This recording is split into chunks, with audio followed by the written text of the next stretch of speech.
नमस्कार।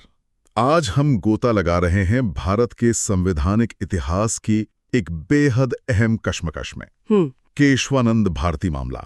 जी हाँ, एक ऐसा मामला जिसने हमारे संविधान की व्याख्या को हमेशा के लिए बदल दिया। हमारे सामने केशवानंद भारती संविधान का मौलिक ढांचा लेख से कुछ जरूरी हिस्से हैं और आज हम कोशिश करेंगे समझने की कि संसद और न्यायपालिका के बीच शक्ति संतुलन का ये जो अहम मोड़ था। हाँ, मतलब सवाल ये था कि क्या संसद संविधान को किसी भी हद तक बदल सकती है? बिल्कुल।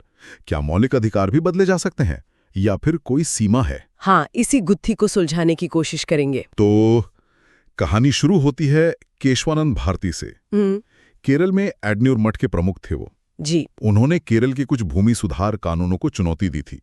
उनके मठ की संपत्ति पर असर पड़ रहा था। हाँ, लेकिन जैसा कि लेख में भी है, ये मामला सिर्फ जमीन तक ही सीमित नहीं रहा। सही कहा, ये तो बहुत बड़ा बन गया। बिल्कुल, ये एक बड़ा संवैधानिक सवाल बन गया।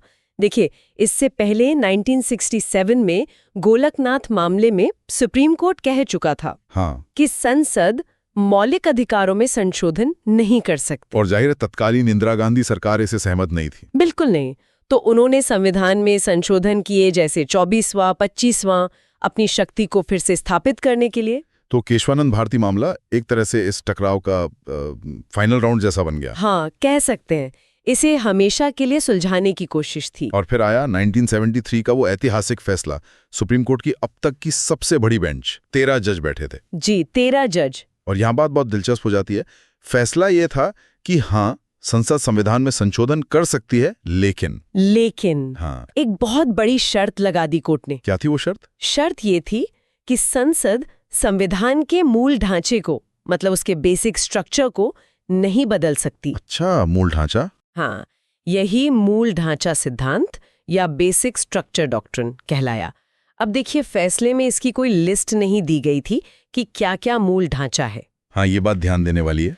लेकिन समय के साथ इसमें कई चीजें शामिल मानी गईं, जैसे संविधान की सर्वोच्चता, लोकतंत्र, हाँ, भारत का लोकतांत्रिक और गणतांत्रिक स्वरूप, धर्मनिरपेक्ष चरित्र, शक्तियों का पृथक्करण, मतलब विधायिका, कार्यपालिका, न्यायपालिका अपने अपने दायरे में काम करे। जी, और कानून का शासन, न्यायिक समीक्षा, ये सब बुनियादी बातें हैं।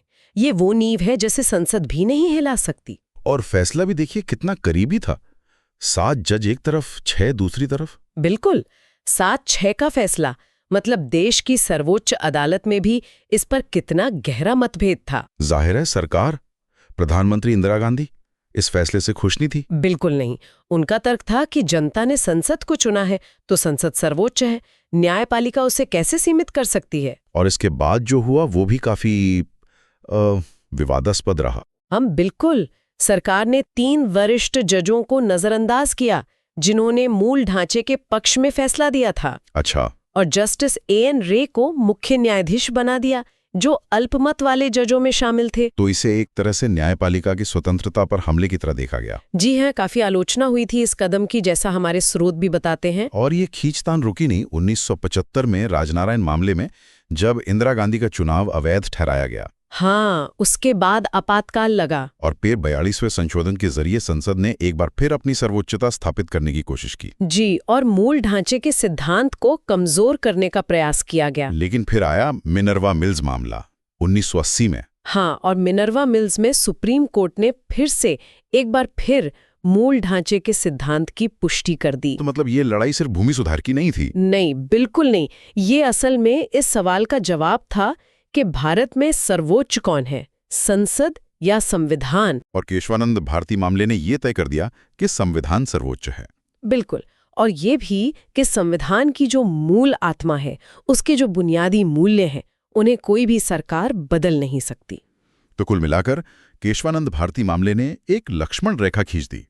संसद संविधान में बदलाव कर सकती है, पर उसकी नींव, उसके मूल सिद्धांतों को नहीं बदल सकती। हाँ, इसने भारतीय लोकतंत्र में शक्ति संतुलन को एक नई दिशा दी। सही कहा। बिल्कुल, और ये हमें आज भी सोचने पर मजबूर करता है, जैसे इस मामले ने संसदीय संप्रभुता और न्यायिक समीक्षा के बीच के तनाव को उजागर किया।